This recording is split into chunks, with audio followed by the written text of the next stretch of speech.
Nabi SAW waktu itu memerintahkan 200 pasukan berkuda disuruh maju ke depan jauh. Dari salah satu strategi perang Nabi SAW, pergi ke depan jauh sampai tidak terlihat, membuka jalan-jalan agar ya memberitahukan informasi kalau ada sesuatu. Mereka lebih dulu dan dipimpin di depannya pada saat itu Khalid bin Walid. Ya, Khalid bin Walid pada saat itu baru masuk Islam, belum lama masuk Islam. Dan waktu itu Khalid bin Walid tidak boleh melakukan apa-apa kecuali mengikuti instruksi Nabi SAW. Nabi bilang berhenti, kanan, kiri. Disuruh jalan lurus terus sampai ke bukit sana. Khalid jalan sampai berhenti di situ. Tunggu lagi. Nabi kanan, kiri, seperti itulah. Nabi SAW mengarahkan pasukan waktu itu ke arah suku Hawazim di sekitar kota Taif.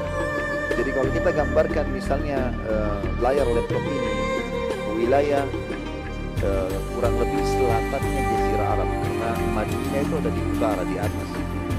Makanya dulu kafilah Quraisy kalau mereka ke negeri Syam, ke utara Jazirah Arab, mereka harus lewati Madinah. Maka seringkali muslimin menahan kafilah dagang mereka, gitu kan. Sekarang dari Madinah menyerang ke Mekah, berarti dari atas, dari utara ke selatan. Nah pada saat Nabi SAW mau ke selatan, di selatan ini ada dua arah jalan pada saat itu. Kalau lurus saja itu akan ke Mekah. Kalau ke arah timur maka itu akan ke kota Taif. Kota Taif sekitar 60 km dari kota Mekah. Waktu itu ada suku Hawazin. Kebetulan memang suku Hawazin ini teman-teman sekalian terkenal pada saat itu, terdengar berita kalau mereka ingin menyerang Madinah. Maka para sahabat mengatakan, kalau begitu Nabi SAW menginginkan Hawazin. Nabi sengaja mengatur strategi. Nanti kalau sudah dekat Hawazin, baru Nabi belokkan ke arah Mekah. Maka pada saat itu teman-teman sekalian, Nabi SAW mengutus beberapa sahabat untuk memantau wilayah kiri kanan, dan perjalanan ini berjalan terus. Sementara Quraisy belum tahu kalau pasukan sudah jalan, karena Abu Sufyan juga tidak berpikir hari pertama dia keluar pasukan sudah terkumpul sebanyak itu. Tidak ada sama sekali pikiran dia. Pada saat itu teman-teman sekalian, Hawazin memang sedang berpikir untuk menyerang Madinah, dan secara tidak sengaja dengan hikmah Allah ada mata-mata yang diutus oleh Hawazin ingin ke Madinah. Dan waktu itu jalan untuk menuju Madinah, jalan yang dilewati oleh muslimin ini yang sedang menuju ke sana. Lalu Khalid bin Walid menangkap mata-mata tersebut. Khalid bin Walid kebetulan bertanya kepada dia, dari mana kamu? Dia bilang dari suku Ghafar. Suku Ghafar ini adalah salah satu cabang dari suku Hawazin. Khalid bin Walid ini karena dia dulu tokoh Mekah dan dia tahu betul masyarakat Taif, tetangganya seperti saya tidak tahu kalau di kota terdekat ya, misal Jakarta sama Bekasi sama Depok dekat sekali ya. Maka dekat, dia tahu. Khalid bin Walid juga sangat paham suku Hawazin dengan cabang-cabangnya, pecahannya semua. Maka Khalid bertanya, dari pecahan mana dari suku Ghafar? Tahu suku ini pecahan dari mana kamu? Kan banyak suku ini. Dia nggak mau jawab. Khalid bin Walid lalu bertanya, tinggal di bagian mana kamu di pemukiman Hawazin? Orang itu juga tetap diam. Maka Khalid bin Walid angkat pedangnya, dan orang ini tahu siapa Khalid bin Walid, pimpinan perangnya orang-orang Mekah, gitu kan? Tapi sekarang sudah Muslim. Dia bilang, demi Allah kau jawab dengan benar atau kepalamu melayang. Gak ada toleransi, pedang, gitu kan? Dan Khalid bin Walid ini termasuk sahabat Nabi yang terkenal, salah satu sahabat yang bisa berperang dengan dua tangannya. Jadi dia menjepit perut kuda dengan kakinya, dan dia berperang dengan dua pedang. Itu gak semua orang bisa lakukan, gitu kan?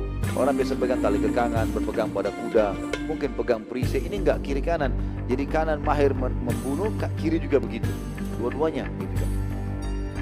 Maka saat orang itu melihat kesuksesan Khalid bin Walid, ia pun akhirnya mengaku. Dan dia mengaku kalau dia mata-mata Hawazin. Maka Khalid bin Walid membawa dia menuju ke Nabi alaihi salatu wassalam. Setelah tiba di kemah Nabi SAW, karena lagi istirahat, Nabi SAW bertanya padanya, siapa yang mengutusmu? Dia bilang, pimpinan kami Malik bin Auf. Namanya dihafal ya, Malik bin Auf ini punya peran besar nanti dalam perang Hawazin. Nanti kan kita bahas. Orang ini masih muda sekali, tapi dia dipilih menjadi pemimpin pada saat itu karena ketarnya tubuhnya dan keterampilan perangnya. Nabi SAW lalu bertanya, apa yang sedang dilakukan oleh Hawazin saat ini? Maka dia menjawab, mereka sedang mempersiapkan peperangan melawan Anda.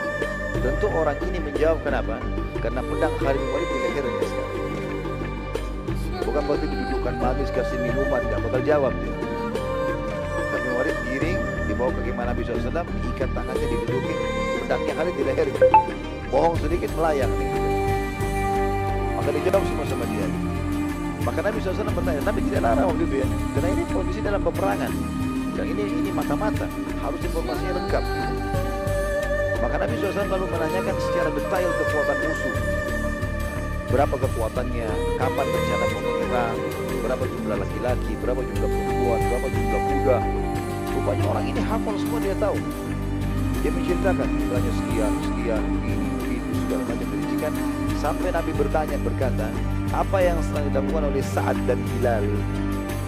Sa'ad dan Hilal ini termasuk pemuka dan pemimpin Hawazin. Mata-mata tersebut hanya enggan menjawab. Maka Nabi SAW mengatakan, kalau begitu tawan orang ini.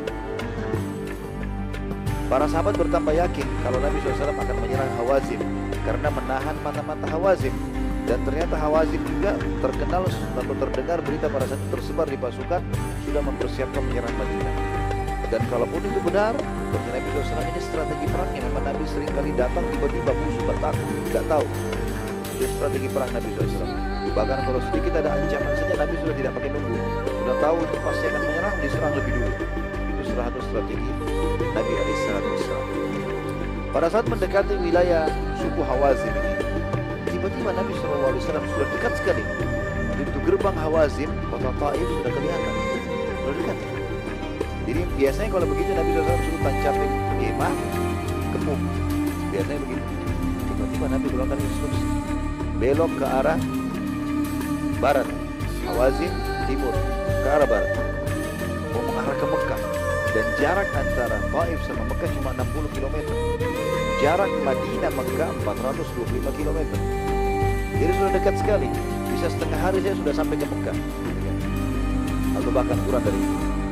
Hal ini sangat membuat sahabat bingung. Namun ya, mereka mengikuti Nabi SAW.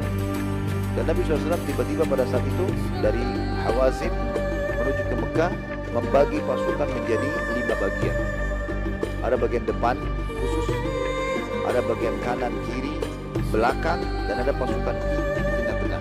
Itu yang ada Nabi SAW. Jadi Nabi dikelilingi oleh pasukan depan ada, kanan, kiri, belakang, pasukan inti ada di tengah-tengah.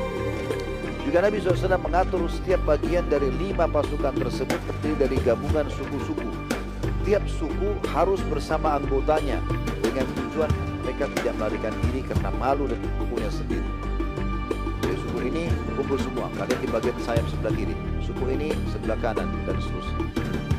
Saat mendekati Mekah, Nabi SAW memperkuat barisan depan dengan menggenapkan jumlah 1000 personil khusus bagian depan.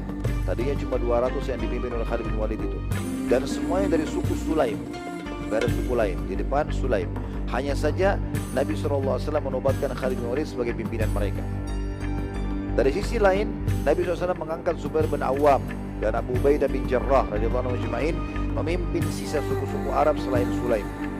Sementara Sa'ad bin Ubadah radhiyallahu anhu menjadi pemimpin para Muhajirin dan Ansar. Pasukan muslimin akhirnya tiba sekitar 4 mil saja dari kota Mekah. 4 mil ini mungkin sekitar 15 km lah, antara 10 sampai 15 km saja dari Mekah. Jadi seperti dari rumah antum ke masjid ini saja jarak.